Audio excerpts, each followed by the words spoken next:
All right, everybody, welcome back. Sam's Army, episode 2.252. We got a lot to talk about this week. We're going to start out with headlines, where we'll talk German protests, Everton's 5-point weekend, and Dani Alves. Weekly What If, related to Patrick Kane and Sol Campbell, if you can kind of connect those dots. Premier League, we will talk Carabao Cup final, Arsenal, Gio Reyna, in Manchester Dærby preview. Then the round the world, we of course have MLS Hit-It-N-Quit-It Man back, so we'll get into that and maybe offer some season preview hot takes, so to speak. And then stoppage time, of course, with Ivan Toney's best bets and everyone's favorite segment, GOAWs. Now, time to welcome in this week's panel of distinguished beauties. First up, we got Mr. Mitchell Goulet, aka Overtime Mitch. Time to get a little personal here, Mitch. What's the last book you've read? The creative The Creative Act, A Way of Being by Rick Rubin. Whoa, that's actually kind of deeper than I was expecting. So what is that about? It's about the creative process, the energy that each project holds, and an artist's relation with his or her work. Wow. It's almost like you're reading from the book cover too. You had like a great description and everything. I'm impressed. I just studied the summary of it. No, it's really good. It's like heavy stuff. It's clearly not like a story, but I read like a couple chapters here and there whenever I'm in a little creative rut or when I'm riding a creative high. Just keep myself in check. It's really good for anybody that makes anything. Ah, nice. Okay, good. Nice shout out. Next up, we got Tyler Terrence, fresh off a trip to beautiful Houston, Texas, for the Dynamo Sporting Kansas City game this weekend. So, well, actually, I was going to ask you, aside from the thrilling 1-1 game, what your sort of favorite and least favorite things about Houston were, but I don't think you were there long enough, so I'm not going to ask you that question. Instead, I'm going to ask you the same question, but about Cincinnati, your newfound, well, relatively new home home place. What's the best and worst thing about Cincinnati? Worst thing is lack of like any good bagel or slice of pizza. Actually, that's not true. There's a decent pizza place that's holding me over, and that's preventing me from going crazy. Bagels, on the other hand, and sandwiches, it's like I went to the best in air quote sandwich place in Cincinnati, and I came back and I told my significant other, and I was just like, the bread was dry and it was like super average, and it was like I had just insulted her entire family. So that's the worst part. The best part is obviously being close to her and getting insulted and reamed out at 24/7. But no, you know, it's got great charm. There's a lot of good beer. There's live music. We've already been to one concert. We're going to another. It's a nice little, called third tier American city, right? Not first, not second. And I'm just talking in terms of like population size, nothing else. Third tier. Don't laugh at me like that, Mitchell. Dude, he asked you what you liked about your new home, and you were like, "It's third tier." No. Listen, if I were with to come out, here and say that Cincinnati is a first tier city, like I would, like that's just blasphemy. It's not true. I'm just trying to be honest. I dig know, it. I appreciate your candor. God. So it's a third tier. It's a third tier size, but it's sort of punches above its weight from like a cosmopolitan sense. Third tier size, second tier vibes. Okay. All right. There. You saved it. That's my book. That's my book on Cincinnati. Ooh. I'll say this. I've walked around Cincinnati and it is really nice. Like it's homey, it's walkable. I had some good food when I was there, to be honest. I'm pro Cincinnati. I just like busting your balls. Yeah. I got nothing but good things to say about Cincinnati because I was there and for TQL in the soccer culture here is incredible. I was there for Dosa Zero. That's the best TQL, thing. Which was amazing. So Cincinnati. Oh, and I joined a great pickup game. That's honestly that's one of the best highlights. That's big. That's big. Unreal pickup game. It's like the hidden baller society of Cincinnati, and I also happened to get invited. It's like a bunch of former right there. Soccer. Oh, okay. Yeah. Shout out Jake. Jake's in that, right? Jake Stovall, right state, baby. Shout out our guy Jake. All right, let's get into it here with headlines. Got to start in Deutschland, where the power of the people came to the fore last week. German soccer fans have been pretty pissed off for a few months now, and they sort of, started using increasingly aggressive and creative, frankly, ways to disrupt games, both the Bundesliga and Bundesliga 2. And essentially what they were pissed off about was the fact that the Bundesliga owners were talking about this deal to sell a stake in their media arm to a private equity firm. So, German soccer fans are sort of historically very, they really care about the the aesthetics, the vibes of the soccer sport, the sport of soccer. And they don't want, they are in terms of, compared to a lot of countries, and I'm thinking the US and England in particular here, they really want to keep the game sort of about the game itself, and sort of they're anti the commercial element. So they got what they wanted, which is kind of, I guess we've actually seen this a couple times now when the power of the people got the Super League, at least the first attempt at the Super League submarine or torpedoed. And now German soccer fans have gotten this Bundesliga private equity deal. It's tabled for now, which means we'll see. But for now, it's over and done with. So I sort of got me thinking, like, is there some takeaways here for US soccer fans, and some of the things that soccer fans around here are kind of pissed off about, namely the US Open Cup comes to mind, given that's sort of at front of mind at the moment. Mitch, any thoughts here? Is this are there takeaways? Can US soccer fans sort of follow a game plan here? I don't think we're organized enough yet. I don't think we have groups of ultras that have like heritage membership and hold meetings, and like they take that shit so seriously. And I'm not saying that we don't here, but we just don't have that yet. I think it comes naturally with a club's age. And I think we're way too capitalist for like ownership groups to actually heed what those supporter groups say. So I think we're a ways off. I think we're capable of it, but we're not close. Not there yet. No. Tyler, anything to add on the Bundesliga fans? I echo everything Mitch said. However, I do think that there are some clubs that would be able to pull it off, but we're also like 29 teams deep.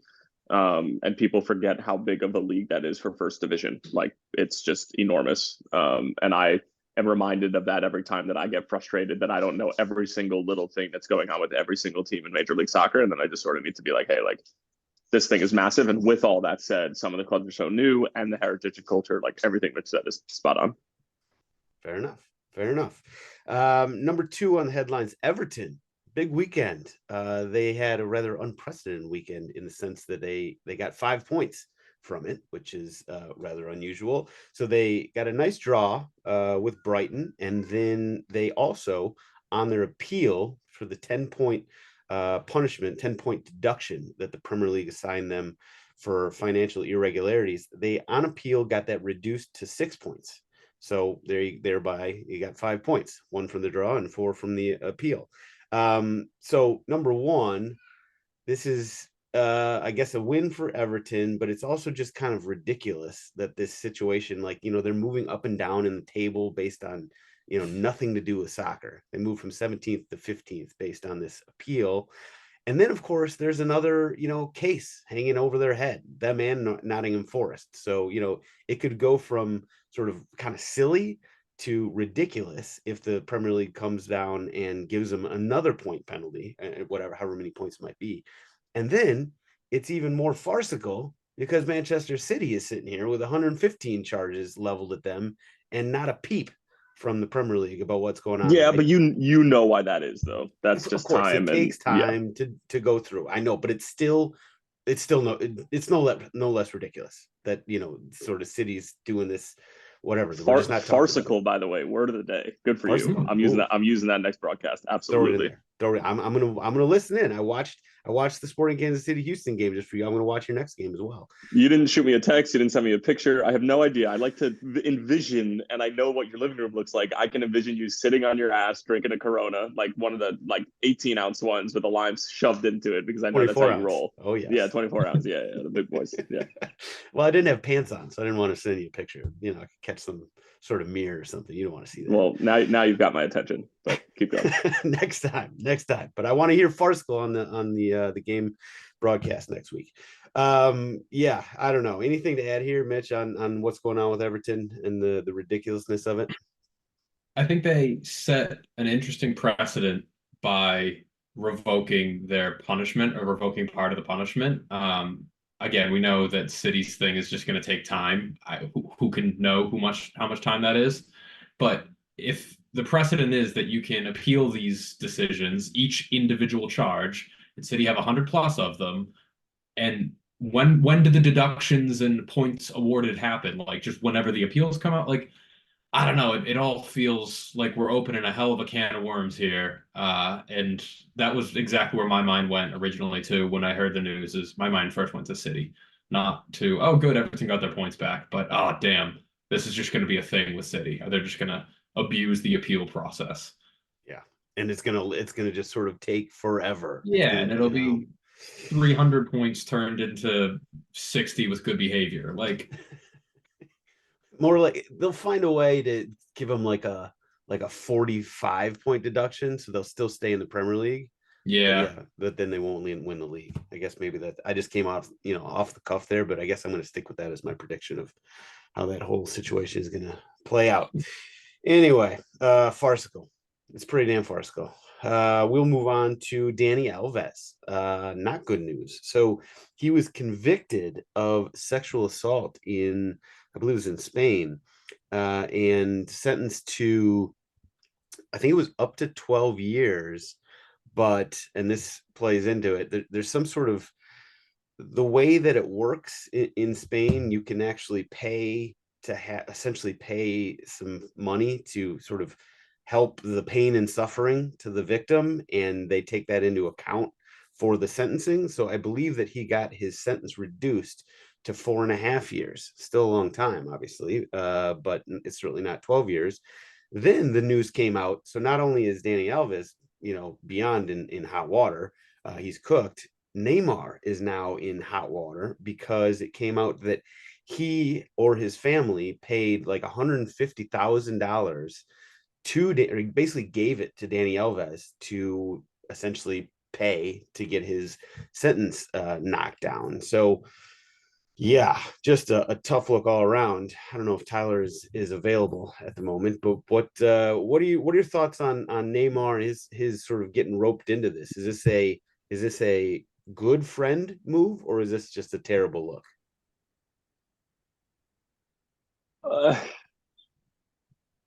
It's just funny how you always come to me with the most like controversial things, where like I just like have the potential to get stitched up anyway. That I like. You can answer it, but I don't really think that there isn't it. Like, sure, like Neymar is technically, yeah, give him some money, but like also at the same time, it's like, why are you getting involved with that? And like, why? Like, it just it reeks of suspicion, and like, I don't know, it just doesn't feel right. Doesn't feel kosher. Terrible. It's just terrible PR. I mean, I understand being a good friend.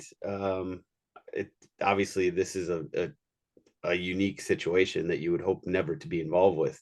I can't believe that Neymar or his people weren't sort of like, yeah, I'll give you this money, but you better not tell anybody where it's coming from. Like that kind of surprises me. Mitch, you want to add anything here? I don't think that's being a good friend. That's ridiculous. Dani Alves deserves to be in prison for what he's done. He's found guilty. And what is he hurting for cash? Like, do you need to give him $150,000? No, don't. I don't know. No reason. He could be the Phil Mickelson of soccer. He might be in like gambling debt up to his elbows. Okay, so he's gambling away all of his money and he's sexually assaulting people. Maybe that's not the guy you reach out to. Gambling addiction is a disease. Don't do that. Okay, don't do that. No, but I don't think he has it. So why does he need money? Fair point. Fair point. The gambling addiction was farcical on my part. I agree. There we go. We'll work in farcical as many times as we can here. Yeah, just it's a tough look. We'll move on though. So weekly what if time. So this is in honor of Patrick Kane, who came back to Chicago, and he was playing with the Red Wings. It was actually Chris Chelios night, where he was getting, inducted into the Chicago Blackhawks Hall of Fame. And so I was at the game yesterday on Sunday. There were so many stars at that game. Wayne Gretzky was there. Cindy Crawford was there. I mean, everybody that's anybody in sort of hockey were there. All the Spit and Chicklets guys from Barstool were there. I mean, it was star-studded, to say the least. Sam was there as well. Obviously, everybody was everybody. But what it got me thinking though, Patrick Kane came back, got a standing ovation. The Chicago fans were on our feet. We made him go back out on the ice like 3 different times. And finally he was like, yeah, that's enough. I can't do this anymore. But then he goes on to win the game on an overtime, goal, which got me thinking, what player from your current team, so Mitch, Arsenal, Tyler, Liverpool, current player for your team, would it hurt the most to see them go play and come to your house playing for your rival? Right. Like, so I know the Blackhawks and Red Wings aren't exactly rivals anymore now that the Red Wings got moved to the different conference, but I was thinking more like Sol Campbell, right? From, Tottenham, he went over to Arsenal. So who is it? Mitch, you go first. Who is it from Arsenal that it would just hurt the most to see them in, a Tottenham? Current team, Saka, and it's not even close. That's kind of a no-brainer. If I ever saw him score against us in Lily White, I would reconsider my fandom. Like that, I wouldn't really believe in love anymore. Yeah, but I not that I ever think he's gonna go. You ever seen that video where they go around asking people, would you prefer to win the Premier League this year, but Bukayo Saka leaves in the summer, and all of our fans say, no, we can't. No, we're not parting ways with him. Hell no. Yeah, that speaks volumes about how much he means to the club. It's Bukayo Saka. Fair point. Tyler, who you got from Liverpool? Current team. Probably Trent, the Scouser on our side. He's just been a part of that group for so long now. But like, it's getting to the point where like, if Nunez scored against us, I'd be so upset on so many different levels. All time would be Stevie G though, obviously. Yeah, fair point. Darwin Nunez.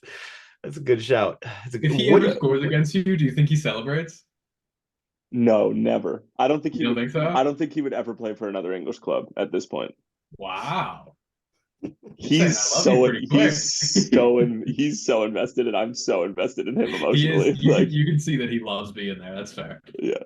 It is funny though that Chelsea came. They sort of sniffed around last summer, apparently, according to the whatever the rumor mongers. Who knows? Who the fuck didn't they sniff? That's true. Fair point. I would say, by the way, it'd have to be Son for me. I mean, now that Harry Kane's gone, it would have to be Sonny.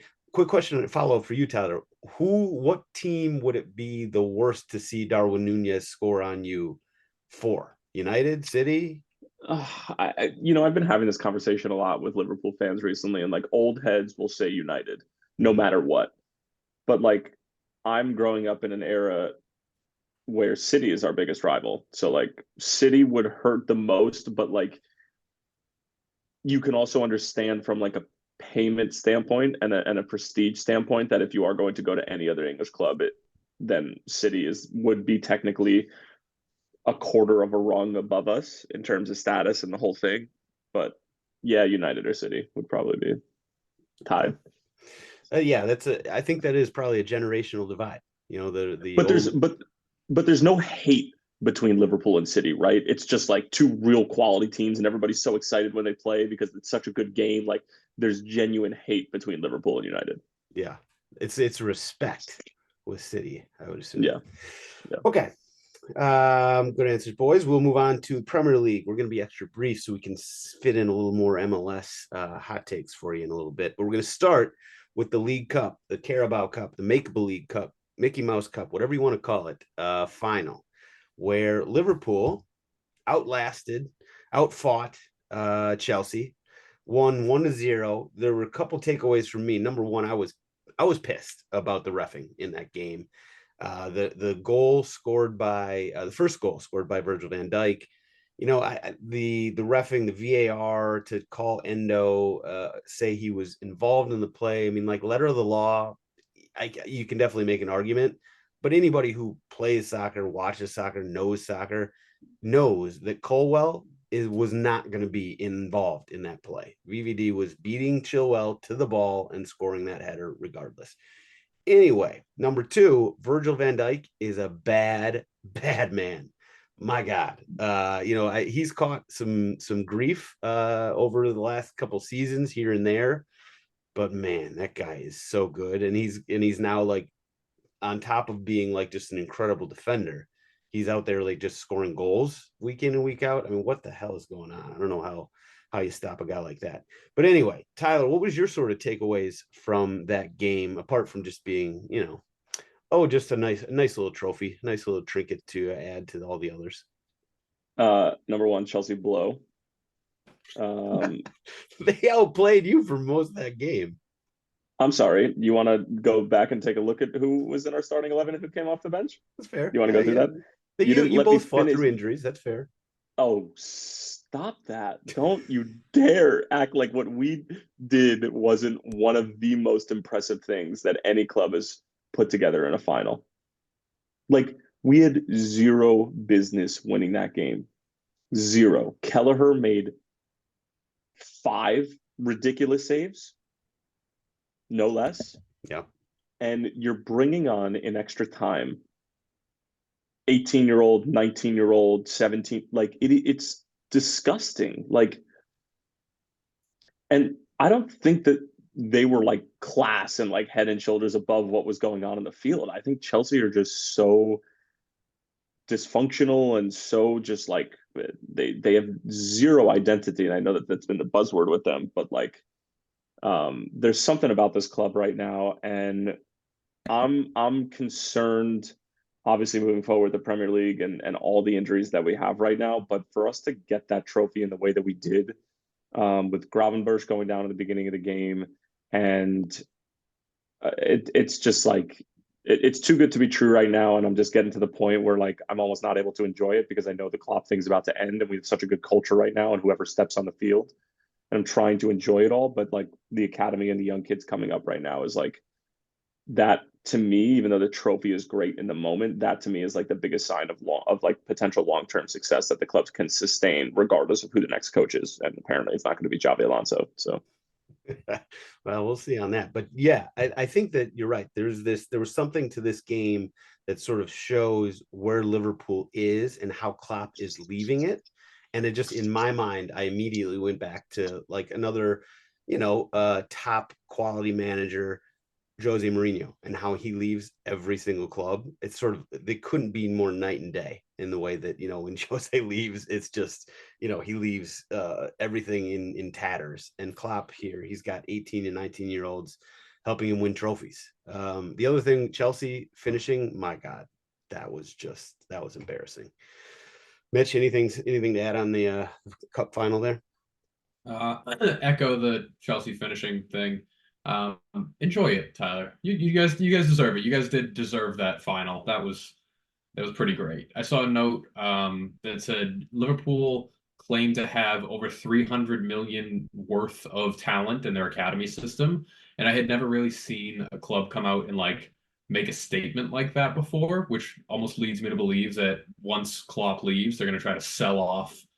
It's like a PR push to try to sell off like a bunch of those young 18, 19-year-olds that were brought on. And that to me screams rebuild. So, you'll be winning more trophies in years to come too.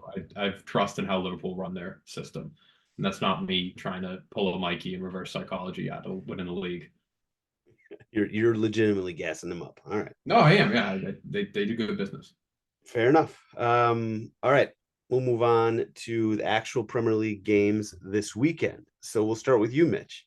We had some interesting ones. Arsenal blowing up Newcastle's spot 4-1. Manchester United losing at home to Fulham 2-1. Bournemouth taking City to the wire. You know, they only lost 1-0 to big bad Man City. Aston Villa 4-2 over Forest. Anything? What game stood out most to you?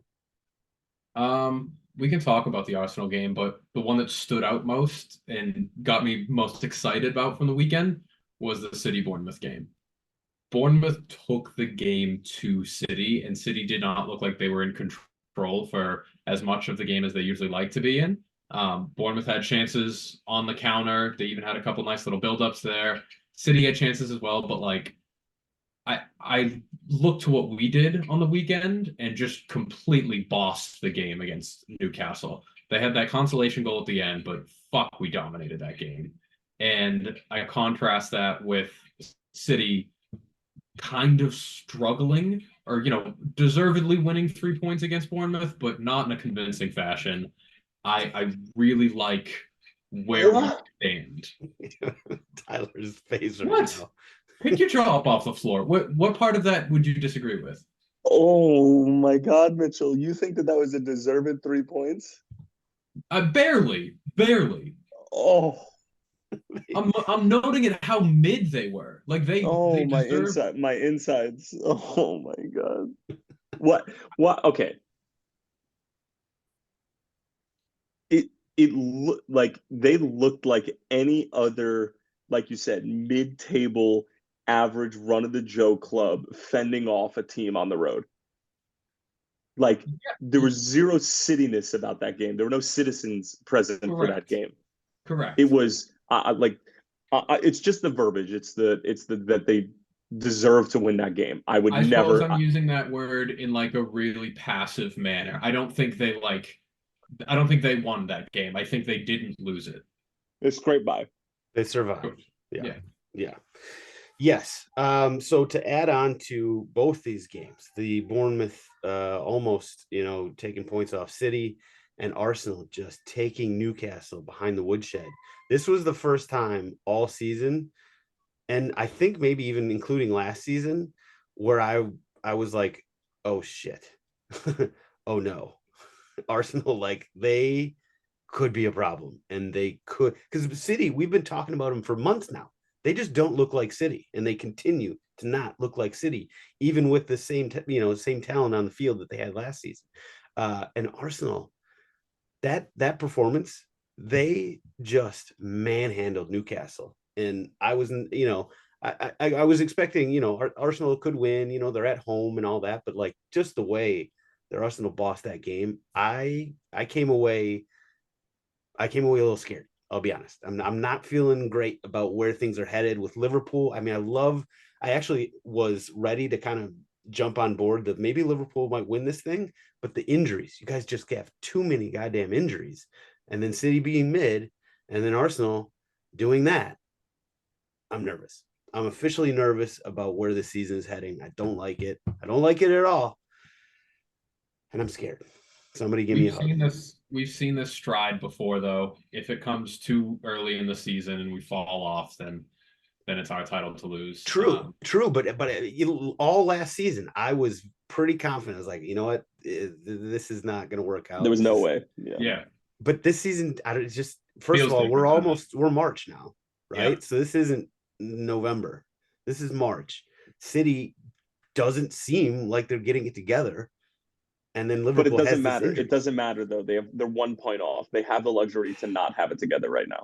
It really doesn't matter that they're mid. And my problem is that we're saying all of this, and this is how we feel after they've just gone and won. Like that speaks volumes to just how good that team really is. So like we can maintain a little reality, but also, give us a flower. Okay. All right. We'll see. This weekend I got a little nervous. Legitimately nervous for the first time, I think, about Arsenal's where you guys are headed. Other games, Aston Villa spanking Forest, not a huge surprise there. That's what happens when you got Sells in net for Forest. But we got to talk about Gio Reyna at this point. So he was not inserted into a game where Forest were chasing. They needed goals, they needed creativity, and the manager looked elsewhere. You know, I think he brought on like Divock Origi essentially in a place where you would have expected maybe Gio. So the internet, Twitter specifically, was, you know, all in flames. You know, this is the worst. Reyna made a huge mistake. He shouldn't have gone there. Blah blah blah blah blah. Tyler, is it too soon to say that, or are you? Is this sort of a sign, a harbinger of not good things? Probably the latter. I mean, it's just like there has to be something going on, whether it's they know that he's injury prone and maybe he's carrying a knock and they're just sort of like, why would we play him in a game where we're getting our doors blown off? That's Best case one scenario. best case scenario. Worst case scenario is that they don't rate him. That's second to worst case scenario. The last case scenario is like there's something going on behind the scenes in training, like because to be overlooked like that for a young player who they brought in on he's on loan, right? Last time I checked. High profile. Yeah, he's on loan. High profile loan. Yep. And to just not put him on the field, like it's just like it just screams of something going on, whether it's injury or training related. So Not good. I don't know. Yeah, not good. And if this was Chelsea or Spurs, I might understand it, but it's fucking Nottingham Forest. Like they don't have the luxury to bench this dude and just like turn and look the other way for a Dortmund loan. You would think. I mean, listen, Forest has some players, right? Gibbs White and Hudson Odoi and, you know, Origi.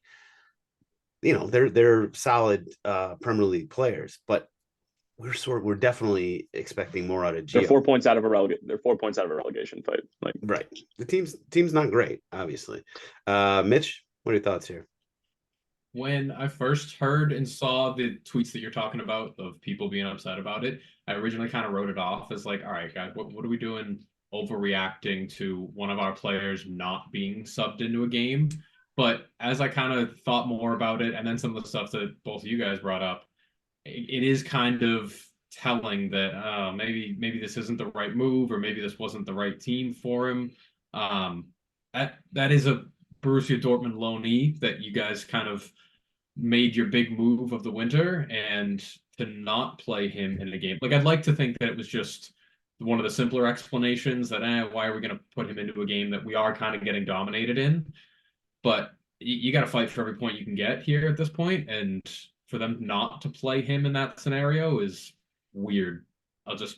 Not bad, just weird.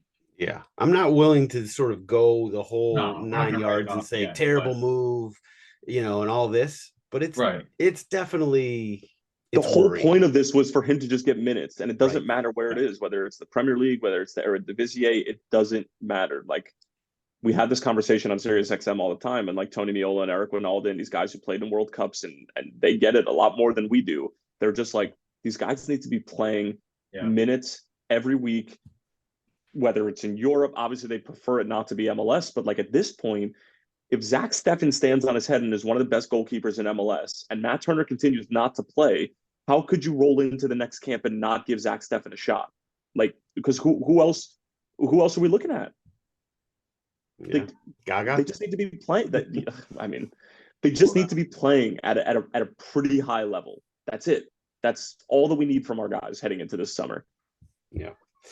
Okay. Worrying to say the least, but I'm not willing to throw the baby out with the bathwater just yet and ring all the alarms. Okay, we're going to skip power rankings this week. We're going to do a quick weekend preview where, you know, there's some big games. Burnley and Bournemouth is a big one near the bottom of the table, especially for Vincent Kompany. You know, his seat has got to be getting hot now.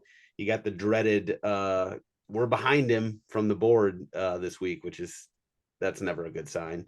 You got Newcastle Wolves on Saturday. That should be an interesting one. But of course, the biggest game of the weekend is the Manchester Derby. City hosting United on Sunday.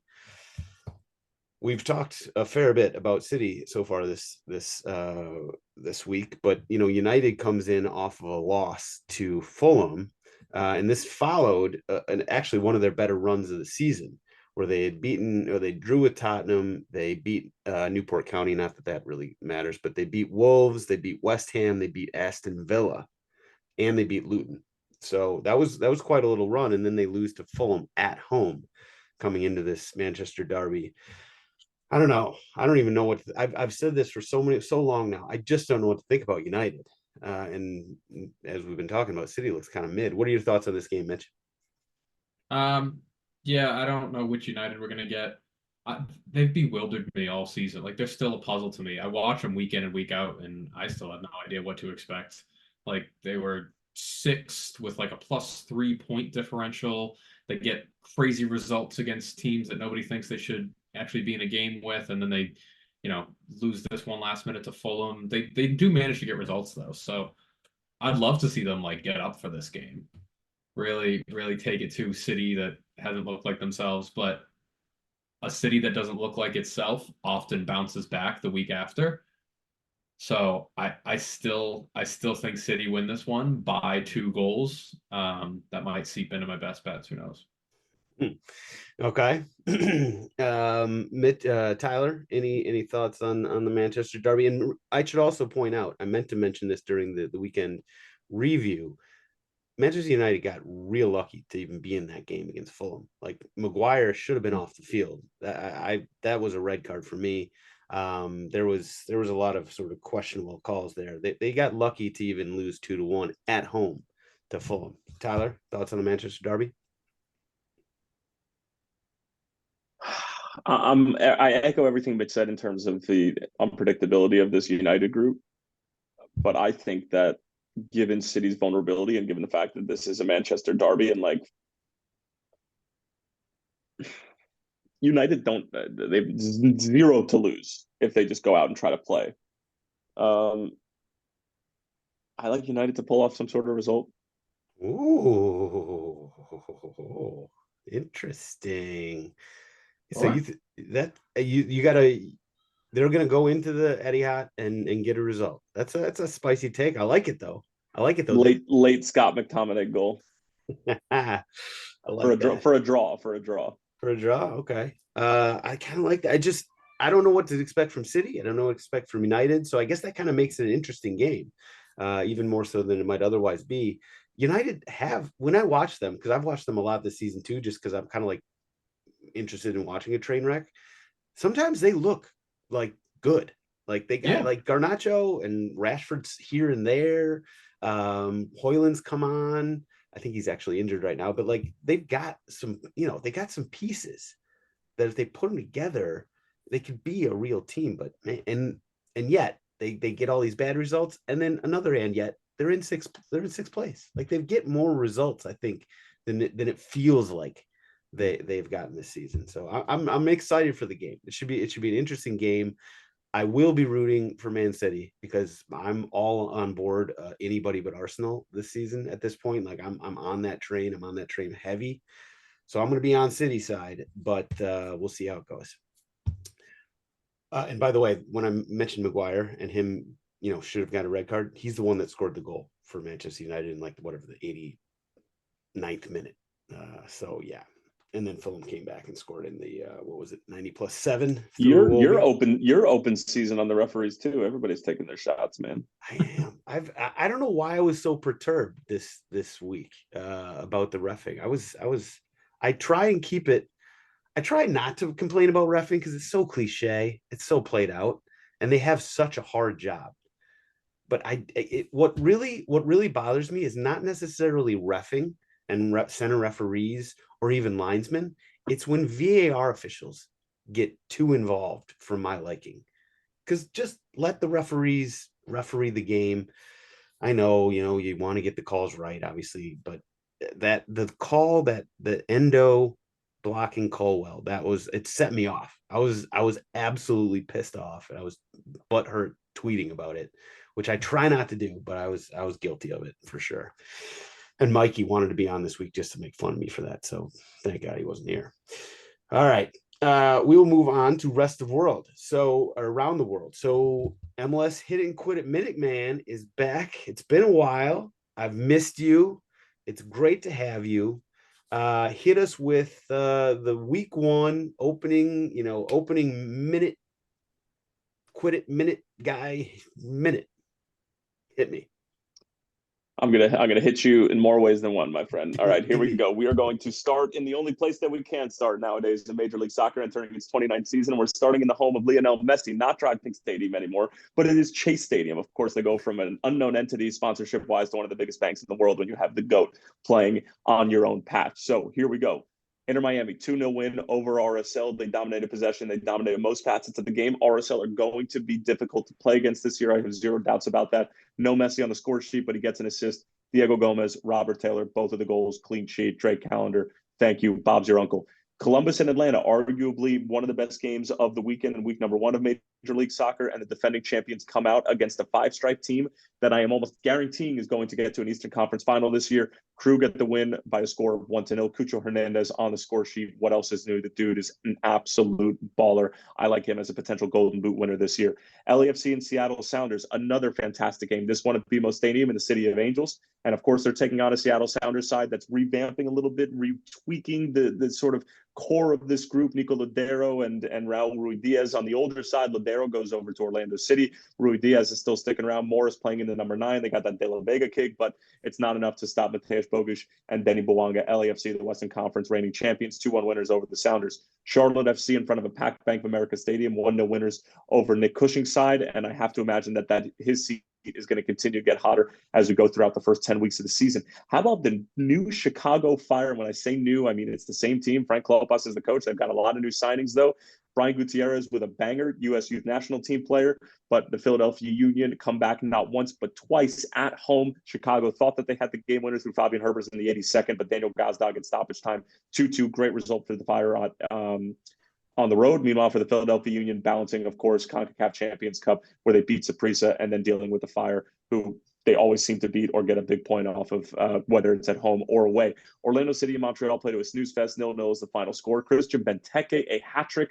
Week one, DC United love to put on a show week one. They did the same thing against Toronto last year. They won it in the 98th minute with Ted Di-Pietro scoring his first Major League Soccer goal against Toronto FC, who we then would find out would be the worst team in Major League Soccer in several years. But Benteke, 3-1 winners over the Caleb Porter New England Revolution. New England are going to turn around and play against Toronto, who are led by John Herdman this upcoming weekend. Austin FC, home opener, spoiled by a Minnesota team that was without Reynoso and Bongi Longwane, who are two of their best attacking players. Robin Lod with one of the goals, and then Alejandro Bron, the Costa Rican, with the other goal. Minnesota 2-1 winners. They have their home opener this weekend. That's where I'll be against the reigning champs Columbus Crew. St. Louis and RSL played a 1-1 draw. Sam Adeniran continues to be one of the best signings in Major League Soccer for the value. Houston Dynamo, that was the game that I called with Kindred St. Albans, 1-1 rematch of the Western Conference semifinal. Houston decimated with injuries and a number of other things and paperwork and everything like that, hosting the team that they ousted last year.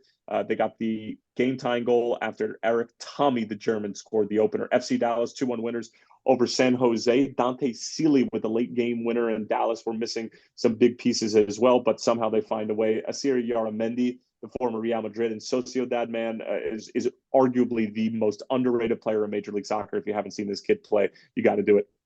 How about the Portland Timbers under Phil Neville, one of the most bizarre hires from a coaching position during the MLS offseason? 4-1 winners over Colorado. And I'll tell you what, this Colorado Rapids team has invested a lot of money, a lot of time, and a lot of new pieces. And I fear for them if this is a trend, but it's week one. Let's not throw out the baby with the bathwater, as some might say. Cincinnati and Toronto at TQL, home opener for Cincinnati in Major League Soccer. They're going to be home again in CONCACAF Champions Cup, and they're hopefully going to score a goal this time, 0-0 against John Herdman in Toronto. But a very resilient and good performance from Herdman's side, the former Canadian men's national team coach who got them back to the World Cup for the first time in 3 decades. But Toronto have some work to do. They need a number 9. That should be a main priority heading into the end of this primary transfer window and into the summer. Nashville and Red Bulls 0-0. I could have told you that. I should have probably placed a bet, but I just filled out the gambling policy and training that Major League Soccer doles out every single year, so we're not going to do that. LA Galaxy and Inter Miami, that was the game that wrapped up the weekend, and the Galaxy come away with what they thought was going to be a 1-0 win, thanks to a great goal that initially came off the foot of Dejan Jovic, just a tap in, but in terms of the buildup and everything like that, Marco Delgado gets sent off in the 88th minute, and you give Inter Miami just the slightest advantage, and obviously they're going to burn you. Messi, Alba finishes with Messi. That's how it finishes 1-1, and a great start to the Major League Soccer weekend here in 2024. Well done, Minuteman. That red card, which was actually a second yellow for the Galaxy, was such a terrible call. It was so bad. Was it? What do you? I mean, like, what do you expect? I don't know what. Yeah. Well, reminder: this is the refs are locked out or whatever. So we've got these, we've got sort of youth refs, college refs. I don't even know where they're getting them from. But I'll tell you what, my game didn't even notice it. Outside of the assistant referee pulling his hamstring and needed a replacement, I didn't notice. I didn't. That's a true story. I did not realize that there were replacement referees. Had no idea. I forgot for like 60 minutes. That's good. Hopefully it'll be more like that. So a couple things. I was going to ask for some hot takes. You actually threw some in right there. You said Cucho for the Golden Boot. I think you had Columbus in the Eastern Conference Finals. Atlanta in the Eastern Conference Finals. I don't know what other hot takes you had. Colorado was one I wanted to talk about because I like them. All the predictions, of the experts or whatever, they all have them finishing like near the bottom of the West. That they made a lot of investment to finish near the bottom of the West. Which is saying something for that club and for Mitch's boy. So it's he's the ugly stepchild. That's the black sheep of the you said it. I didn't. I'm concerned for that franchise. I am.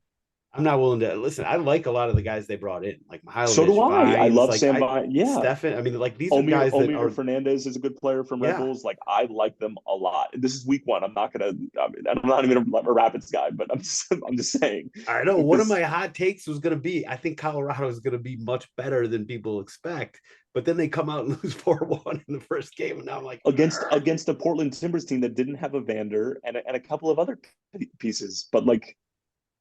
Good Lord. Yeah. It's week one. Is Phil Neville a genius and he just was in the wrong place at the wrong time in Miami? I mean, who knows? We'll find out soon enough. Mitch, you got any hot takes or teams that you sort of would buy low or sell high on right now? Hot takes, no. I'll develop some as the season goes on. Buy low teams, I like Charlotte for more reason than one. Sell high team. No, I'm not really. No, I do like Charlotte though. The energy that the fans are bringing, the kits, the players on the field, the 16-year-old debut, and I guess the way they play football. But overall, like I'm high on Charlotte. Fair. That looked like I like how the playing on the field was the last thing that he brought up. That's the last thing. The fan vibes at that stadium. I can't remember the name of the stadium. It does look like a fun place. I'm actually going to be at Bank of America. Okay, there you go. I knew you know it. I'm going to be at a Charlotte game in a few weeks. So I'm going to get a sense of it for myself. Charlotte's a fun town. I like Charlotte a lot. Text me with all your recommendations. But the vibes of the stadium look great. I love the Charlotte jerseys. Love those jerseys. Right. Okay, there we go. Oh, Miami. I want to get your thoughts on Miami, both of you guys. So, they were the odds-on favorites to win the cup this season. They got, they got Alba and they got Busquets. They got Messi. They're bringing in like DP under 22 Argentinians left and right. Like this is a team that they have a lot of expectations and they'll have a lot of eyeballs on them. Tyler, what do you think? I think that game that we saw last night is going to be an MLS Cup preview. Ooh, there's a spicy one. Really? It's not that spicy. Dude, did you see the way Gabriel Peck moves? He's a Premier League player now playing in MLS. Okay. Paintsil, legit. That whole team are ballers. They have like 2 MLS guys in their starting 11. That's it. I love them. Like they were really fun to watch. I mean, they're going to put everything towards MLS Cup and Supporter Shield. Yeah. I mean, obviously CONCACAF Champions Cup, I think would be the best way globally to send Messi off for MLS and to get into Club World Cup. But yeah, I think that they desperately want MLS Cup. And so you're not sort of selling high on Miami. You think that they will? Oh no, I mean they just pin everybody back, and they're by far and away the best team with the ball in the league. Like it's not even close. Like it's as long as they stay mildly healthy, I don't think that this is really That's my question with them. That's why I'm concerned about them though. Yeah, is with all these competitions and their age. Suarez Like, is what does mildly healthy get them? Yeah. When I say mildly healthy, I mean like Suarez is probably only going to start 15 games. Yeah, sure. That's fine. And if Messi only misses 5 to 7 games, and Alba's a tank. He never comes off the field, and so is Busquets for that matter. He doesn't come off the field, but he doesn't move like a 26-year-old either. No, he doesn't need to. That's not his. I know that's bag, not his game, and I'm not insinuating that it should be, but like with all of that combination of age, that takes a toll throughout a long season. I agree. My biggest thing watching them is that they obviously leave themselves exposed. Yeah. The only way outside of the injury thing is if they catch a team in the East, it's called Columbus or Atlanta, who actually has their shooting boots on for a change. And let's not forget that Drake Callender's a really good goalkeeper, like really, really good, top 4 or 3 in the league. So like the quality is just missing enough from other MLS teams to punish Miami the way that they need to be punished to beat them.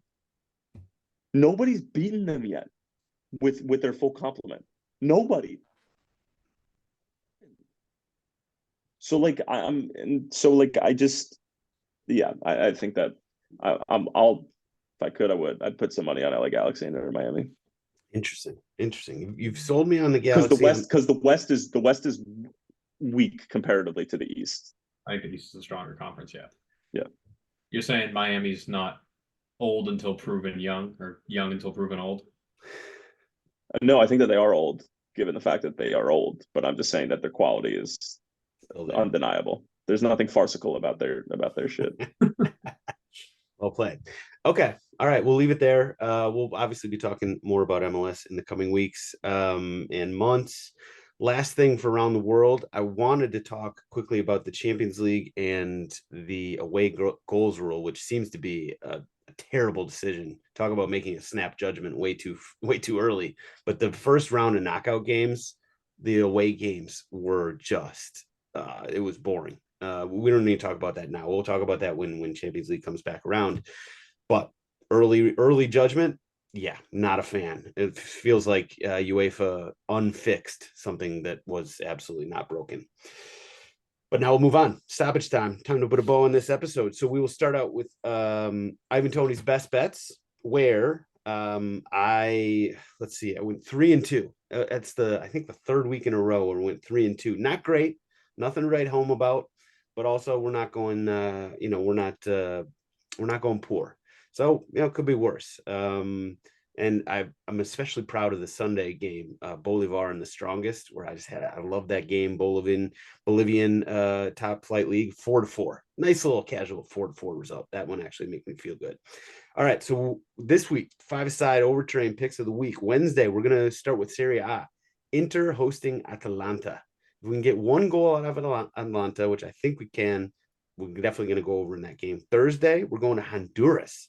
Digging deep on this one. Not a lot of options. Marathon hosting Victoria on Thursday. Friday, we're going to Ireland. Not the Premier League, the first division of Ireland, where Bray Wanderers are hosting Longford Town.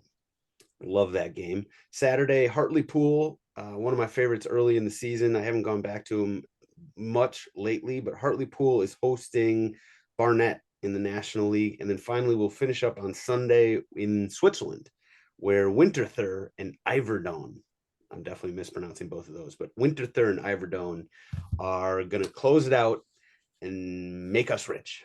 So let's go get it. All right, Mitchell, what do you got? I got 3 for you this week. We're going to go all around the world. First, we'll start in England. It's over 2.5 between Wolves and Newcastle. I see goals in that game. Newcastle concedes plenty, as we saw this weekend, and I love the form Wolves are in right now. I like the New England Revolution money line at home against against Toronto FC. New England Revolution, I love them. I love being a fan of them, but they've made it hard these past couple of years. I think this is the season they turn that around. And then I like AS Roma money line against Monza. Monza actually does get results against some bigger clubs, but AS Roma money line is at plus 110, and I haven't seen value like that in a long while. So you put all those together, you're at plus 450. Let's get rich. Ooh, I like it. I like it. Roma didn't somebody had a hat trick for them today. Dybala. Yeah, Dybala.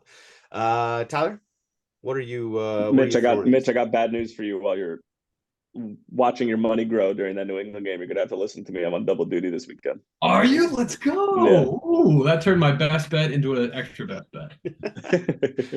How do you do that? Are you going sort of like which one's the first one? So it just happened to work out this way. Somebody had to bail. My first one is Minnesota Columbus on Saturday afternoon.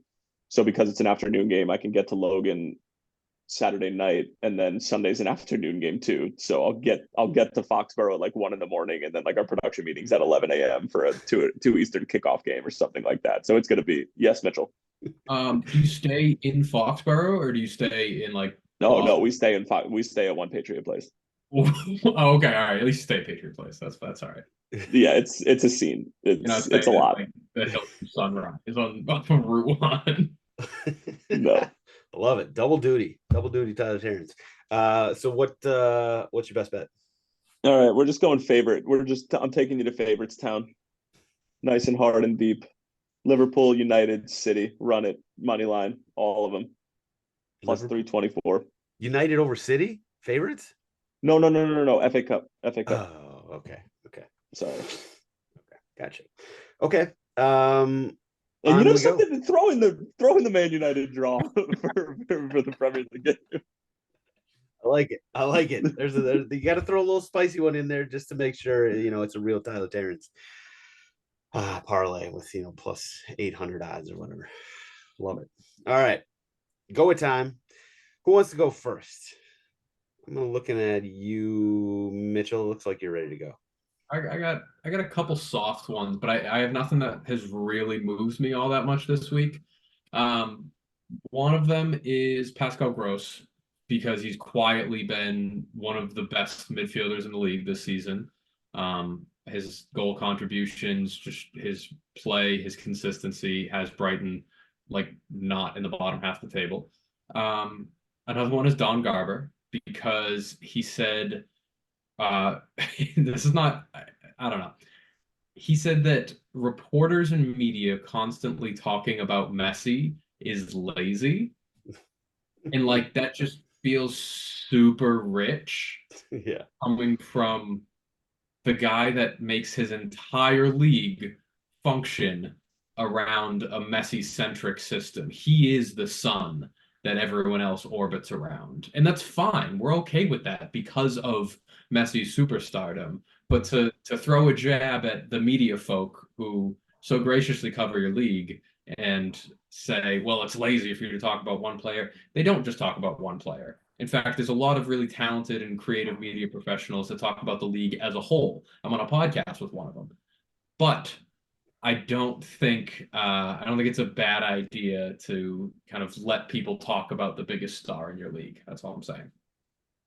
And then my other one is going to be Gary Neville for his line, and I quote, Klopp's kids against the blue billion-pound bottle jobs. And I just have to imagine him up at night tossing and turning with like a notebook beside of his bed. And when he finally got that one down, he was able to fall asleep at night. But I can't imagine how excited he was to use that. I can already sort of picture him in his like nasally laughing. I can absolutely picture that in bed with, he finally gets it written down. That's a good one. It was a good line though, to be fair. Yeah, that's a pretty good line. Good. Okay. Tyler, are you ready to go? You want me to go? I am ready. Okay. My Goa is Darwin Nunez along with the entire injured squad of Liverpool, and for their celebrations of the Virgil van Dijk goal, because I don't know if there's a non-soccer highlight video that I've watched more other than just watching them celebrate that goal. Curtis Jones in the boot, Salah getting sort of trampled, Soboslai and Darwin Nunez looking like they're ready to run like the 400-meter hurdles, but still aren't capable of playing. And then also remembering that they won that game with all those guys injured. Like all of those, and like Nunez just is an absolute lunatic. So for all those reasons, they are my GOAWs on the positive side. And then my GOA for their shithousery. And I've had enough of it. And it's not just because he's a United player. I am so over Bruno Fernandes as a human being. It is beyond words at this point. Fucking rat. Like, you've got to be shitting me. In this day and age, for you to be able to fake an injury like that and then pop up that quickly, you cannot do that and then pop up. You have to milk it for the rest of the way. If you're going to commit, commit. And he didn't. And he shows what a rat motherfucker he is on the field. And I'm so done with him. Oh, that's fair. Fucking captain of Manchester United. What a you joke. Gotta know that you're gonna have a camera on you. To just pop up like that is just it's nasty business, as they say. All right, well done. Mine, I'm gonna give out some honorable mentions. Christian Benteke, hat-trick hero versus New England. Whoever made Atlanta's schedule. So they have 4 games in, I think, 10 days, and all are against quality opposition. I think it starts right now with Inter. See if I can pull it up real quick. I had a picture of it. Yeah, here they go. So they play, oh no, Inter's are this game number 2. So they play Milan. They just played them at the weekend. They play Inter this midweek. They play Bologna on March 3rd, and then they play Sporting in the Champions League. And that's all within 10 days. Then their next game is actually Juventus, Sporting, Fiorentina, and Napoli. So like, this is just an absolute murderer's row of games for Atalanta. And whoever made that schedule, they must not like Atalanta. And finally, last honorable mention to MLS's in-house graphic designer, whoever came up with the MLS's back picture that they drew, caricatures or cartoons of all the players. And they had, MLS Cup, they had the team, Columbus holding MLS Cup. They had Miami holding the Leagues Cup. They had Cincinnati holding the Shield. And then for the US Open Cup winner, Houston Dynamo, they had nothing. And it's such a petty move that they didn't put the US Open Cup trophy in that MLS's back graphic. Just so unbelievably petty. I know obviously they were instructed to do that, so it's not really on them, but my God, I actually, the pettiness level of that is so beyond that I actually respect it. And then finally we got as I have to open the door for groceries here, my actual winner of the GOAWs, and prestigious as always, Timmy Parker, who opened the scoring for St. Louis City this year yet again. This was in the Champions League, Champions Cup against RSL. So Timmy Parker, I mean, the guy just keeps scoring goals. I just got to give hats off to one of our, best, longest time friends of the pod, and just a great guy on top of that as well. And so shout out to Timmy Parker for the GOA. Shout out to Parker's Pilsner, the beer that is brewed in his honor in St. Louis. I got to actually look up who the brewmaster or who the company is. It is Four Hands Brewing in St. Louis. So all the locals in the Lou, go get your hands on some Parker Pilsner. And that's all we got. Mitchell, Tyler, you guys are the best. Thank you. It's always great to shoot the shit with you. Thank you to everybody who tuned in this week. We'll be back next week, bigger, better, faster, stronger. See you guys then.